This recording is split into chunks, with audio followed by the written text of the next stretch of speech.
Hello నమస్తే welcome to Telugu 360 trending today.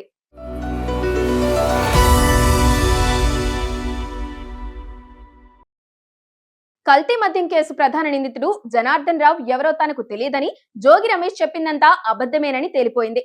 Janardhan Rao ఆయన సోదరుడు జగన్మోహన్ రావులతో కలిసి వేడుకల్లో పాల్గొన్న జోగి రమేష్ ఫోటోలు తాజాగా బయటకు వచ్చేశాయి. దీంతో ఈ మధ్య జనార్దన్ రావుతో సంబంధం లేదని జోగి రమేష్ చేసిన వ్యాఖ్యల్లో ఎలాంటి వాస్తవం లేదని తేలిపోయింది. ఏపీలో సీఎం చంద్రబాబు చేపడుతున్న అభివృద్ధిపై ప్రపంచ వ్యాప్తంగా చర్చ జరుగుతుందని అన్నారు మంత్రి పార్థసారథి. వైసీపీ నేతలు జీర్ణించుకోలేక విమర్శలు చేస్తున్నారని మండిపడ్డారు. గత 5 ఏళ్లలో ప్రజలను భయభ్రాంతులకు గురి చేసిన వైసీపీకి ప్రజలు తగిన బుద్ధి చెప్పారని కూడా అన్నారు. కల్తీ మద్యం కేసులో అన్ని వాస్తవాలు బయటపడుతున్నాయని, ఇందుకోసమే వైసీపీ డైవర్షన్ పాలిటిక్స్ మొదలు పెట్టిందని సీరియస్ అయ్యారు మంత్రి. ఏపీకి భారీ పెట్టుబడులను తీసుకురావడమే లక్ష్యంగా మంత్రి లోకేష్ ఇప్పటికే వివిధ దేశాల్లో పర్యటించగా మరికొద్ది రోజుల్లో ఆస్ట్రేలియాలో పర్యటించనున్నారు. ఈ నెల 19 నుంచి 24 వరకు 6 రోజుల పాటు ఆస్ట్రేలియాలో పర్యటిస్తారు. ఈ మేరకు మంత్రి ఆస్ట్రేలియా పర్యటన షెడ్యూల్ ఖరారైంది. ఇందులో భాగంగా ఆస్ట్రేలియా వర్సిటీల్లో అధునాతన బోధనా పద్ధతులపై అధ్యయనం చేరున్నారు మంత్రి. సూపర్ జీఎస్టీ, సోలార్ విద్యుత్ పై జీఎస్టీని గణనీయంగా తగ్గించామని ఏపీ మంత్రి నారాయణ చెప్పారు. జీఎస్టీని తగ్గించడం వలన రాష్ట్ర ఆదాయానికి ప్రతి ఏడాది 8,000 కోట్ల నష్టం వాటిల్లుతుందన్న ఆయన ప్రజల కోసం ఈ భారాన్ని మోస్తున్నామని కూడా వెల్లడించారు. సూపర్ జీఎస్టీ, సూపర్ సేవింగ్స్ అవగాహన ర్యాలీలో పాల్గొన్న నారాయణ తమ ప్రభుత్వం ప్రజల ప్రయోజనాలను దృష్టిలో ఉంచుకొని నిర్ణయాలు తీసుకుంటుందని కూడా అన్నారు. బీసీలకు 42% రిజర్వేషన్ కల్పించాలన్న లక్ష్యంతో చేపట్టిన తెలంగాణ బంద్ విజయవంతమైంది. ఈ బంద్ కు అన్ని పార్టీలు మద్దతు ఇవ్వడంతో పాటు నేతలు బంద్ లో పాల్గొన్నారు. ఉదయం ఆర్టీసీ బస్సులు నడవకపోవడంతో రోడ్లన్నీ నిర్మానుష్యంగా మారాయి. బంద్ విజయవంతం చేసిన అన్ని వర్గాల ప్రజలకు, వ్యాపార వాణిజ్య సంస్థలకు, ఆయా పార్టీలకు జేఏసీ నేతలు కృతజ్ఞతలు చెప్పారు. బీసీ ఉద్యమం ఈ ఒక్క ఆందోళనతో ముగిసిపోదని అన్నారు బీజేపీ ఎంపీ ఈటెల రాజేందర్. చట్టసభలలో రిజర్వేషన్లు సాధించే వరకు కొనసాగించాలన్న ఈటెల, తమిళనాడులో ఎలాగైతే బీసీ రిజర్వేషన్లను పెంచారో తెలంగాణలో కూడా అలాగే చేయాలని డిమాండ్ చేశారు. ఇక బీసీని సీఎం చేస్తానని ప్రకటించిన ప్రధాని మోదీ కేబినెట్ లో 27 మంది ఓబీసీ మంత్రులున్నారని గుర్తు చేశారు. బీజేపీ నిజాయితీని ఎవరూ శంకించలేరని కూడా ఆయన అన్నారు. పద్మశ్రీ పురస్కార గ్రహీత, కిన్నెర వాద్య కళాకారుడు దర్శనం మొగలయ్యకు అండగా నిలిచారు BRS working president KTR.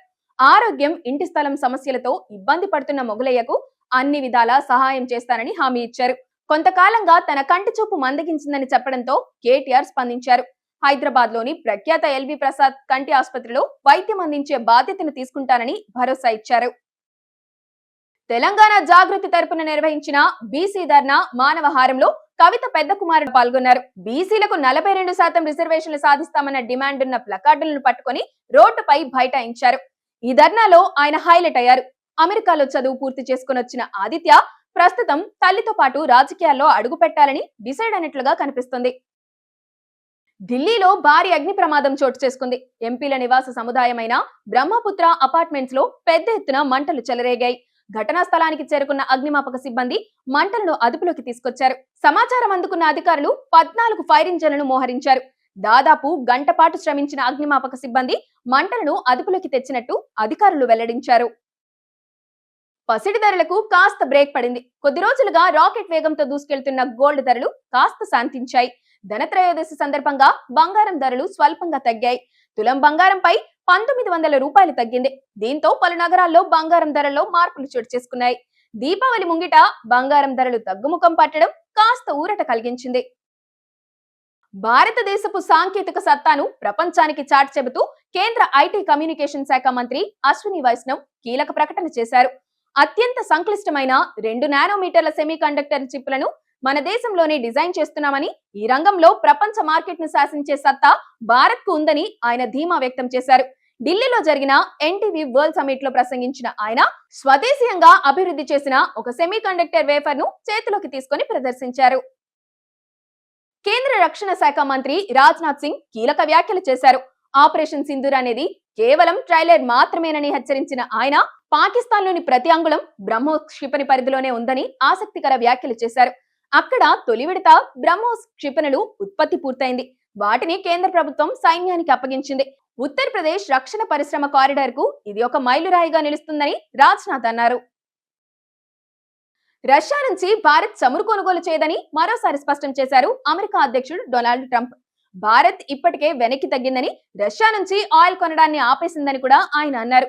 Ukraine అధ్యక్షుడు జెలెన్స్కీతో జరిగిన భేటీ తర్వాత ట్రంప్ మీడియాతో మాట్లాడారు. ఆ సమయంలో ఆయన ఈ కామెంట్స్ కూడా చేశారు. హిట్ ఫ్లాపులతో సంబంధం లేకుండా కొత్తదనంతో కూడిన సినిమాలు చేయడంలో ముందుండే యాక్టర్లలో ఒకరు టాలీవుడ్ యాక్టర్ ఆది సాయి కుమార్. ఈ క్రేజీ యాక్టర్ నటిస్తున్న చిత్రం శంబాల.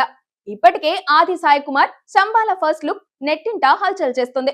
మంటల మధ్యలో నుంచి సైకిల్ పై వస్తున్న ఆది లుక్ సోషల్ మీడియాలో క్యూరియాసిటీ పెంచుతూ సినిమాపై హైప్ పెంచేసింది. తాజాగా మేకర్స్ విడుదల తేదీని ప్రకటించారు.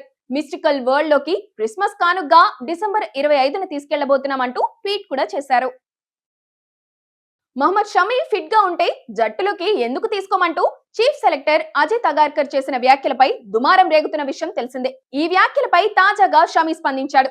తాను ఫిట్ గా లేననే వ్యాఖ్యలపై ఎలా స్పందించాలో కూడా తనకు తెలియడం లేదన్నారు. ప్రస్తుతం రంజీల్లో ఆడుతున్నానని, ఈడెన్ గార్డెన్స్ లో తాను ఎలా బౌలింగ్ చేశానో అందరూ చూశారని చెప్పుకొచ్చాడు.